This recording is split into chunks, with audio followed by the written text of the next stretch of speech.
Olá pessoal, bem-vindos a mais uma aula de Geografia. Estaremos falando hoje sobre o continente europeu.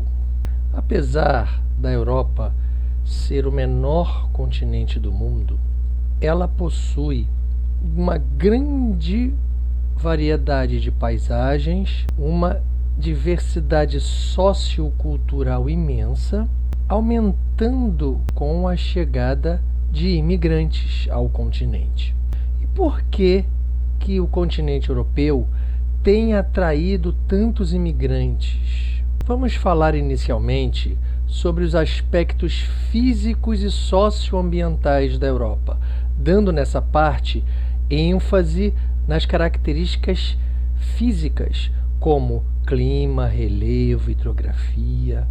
A Ásia e a Europa formam uma única e contínua massa continental, chamada de Eurásia. A Europa é composta por 44 países, daí a grande diversidade sociocultural, onde apenas não chegam a 7% da superfície emersa do planeta. Duas curiosidades sobre a divisão política europeia. A Rússia tem terras na Europa e terras na Ásia, onde a gente tem uma divisão dos montes Urais, determinando. Também verificamos a Turquia tendo uma parte na Europa e outra parte na Ásia. Só que a divisão da Rússia tem uma grande quantidade no continente europeu, a Rússia europeia. Porém, quando a gente observa a Turquia tem uma pequena parte na Europa e uma grande parte, a maioria, na Ásia. Há uma divisão entre o continente europeu que determina uma grande diferença, principalmente econômica, no continente inteiro. Esta divisão ela é baseada na questão da Europa Ocidental, onde nós tivemos o berço do capitalismo, da democracia, da Revolução Industrial, e a Europa Oriental, onde são oriundos os países ex-socialistas da antiga União Soviética. Nessa divisão aqui a gente verifica a Europa Ocidental e a Europa Oriental. A Guerra Fria, que se iniciou após a Segunda Guerra Mundial e durou até o fim da União Soviética em 1991, fez com que acontecesse esta divisão entre a Europa Ocidental e Oriental, onde, num contexto geopolítico, a gente verificou o lado ocidental comandado, aliado pelos Estados Unidos, e o lado oriental aliado pela antiga União Soviética. Então, Estados Unidos capitalista, União Soviética socialista. E nesta linha divisória, a gente teve literalmente uma cortina de ferro, onde uma área extremamente militarizada, com bombas, minas terrestres, arames farpados, tanques, literalmente uma cortina de ferro sobre o relevo e a hidrografia europeia. Há a predominância na Europa de áreas com baixas altitudes. Cerca de 60% do continente europeu é de baixas altitudes e plano, que não passam de 200 metros de altura. E a gente verifica altitudes elevadas ao sul, ao sudeste e ao norte da Europa. A gente verifica nessas regiões montanhas recentes geologicamente falando, que são chamadas de dobramentos modernos. Verificamos os montes Urais, onde compõem o limite natural entre a Europa e a Ásia. Ao norte, os Alpes escandinavos. Então a gente verifica o norte, Alpes escandinavos, a parte elevada, os montes Urais a leste, e aqui ao sul, os Alpes, os montes Cárpatos, e assim se desenha o relevo europeu, com boa parte de planícies e áreas de até 200 metros de altitude.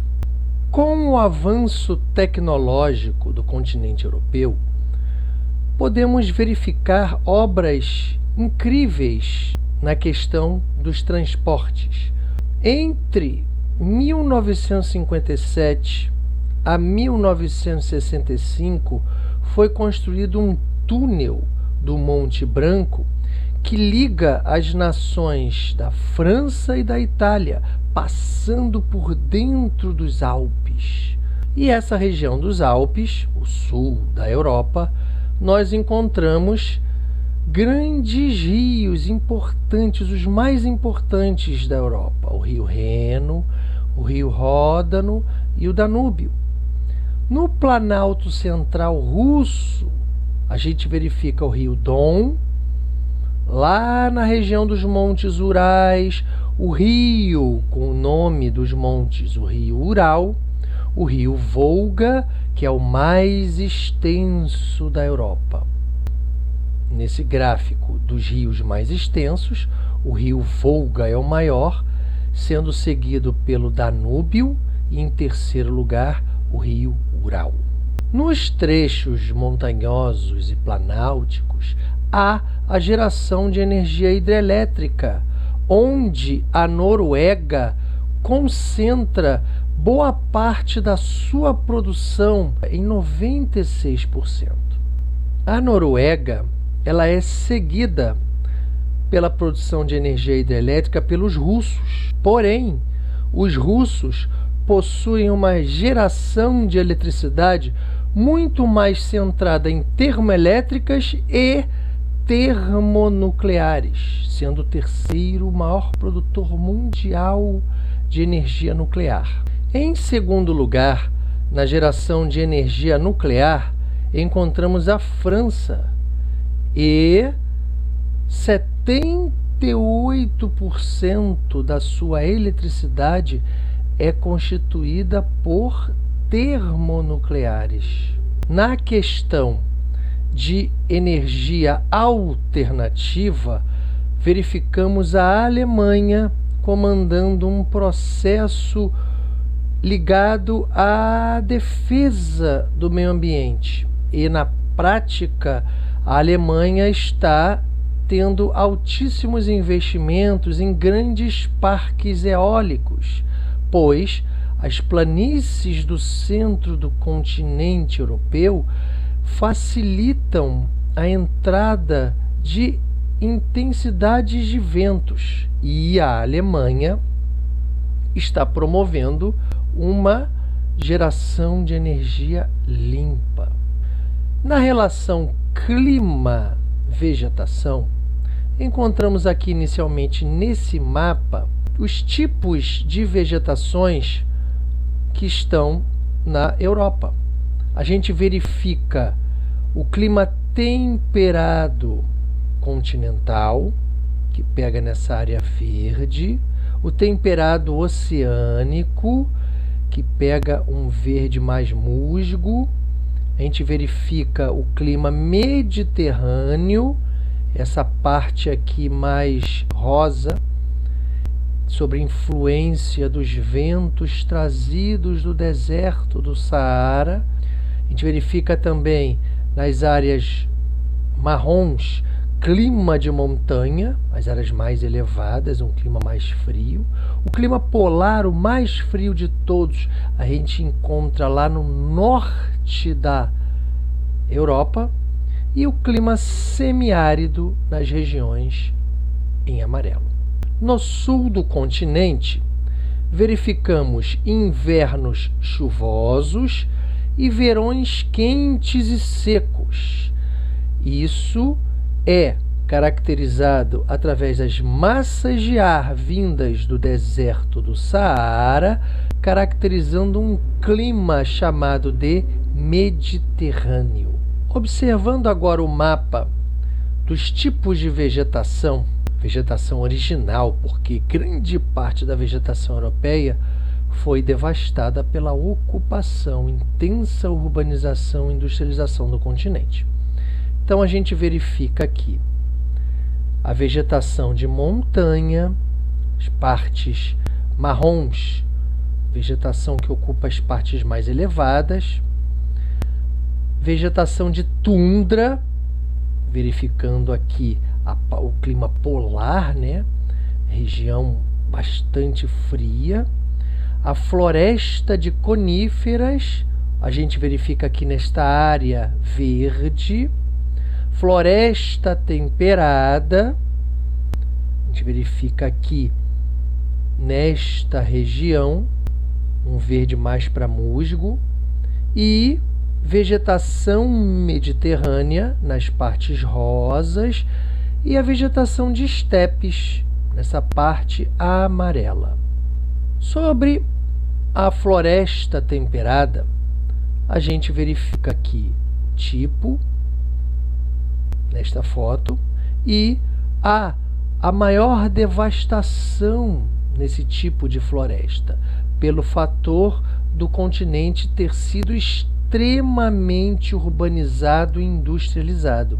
Na floresta de coníferas, também chamada de taiga, a gente verifica tipos de vegetações como essa foto aqui, que possuem cones, como por exemplo os pinheiros, que é um tipo de vegetação mais resistente ao frio. Já o tipo de vegetação chamada de estepe, é uma vegetação rasteira, composta por gramíneas. Em regiões como Argentina, Estados Unidos, também são chamadas de pradarias.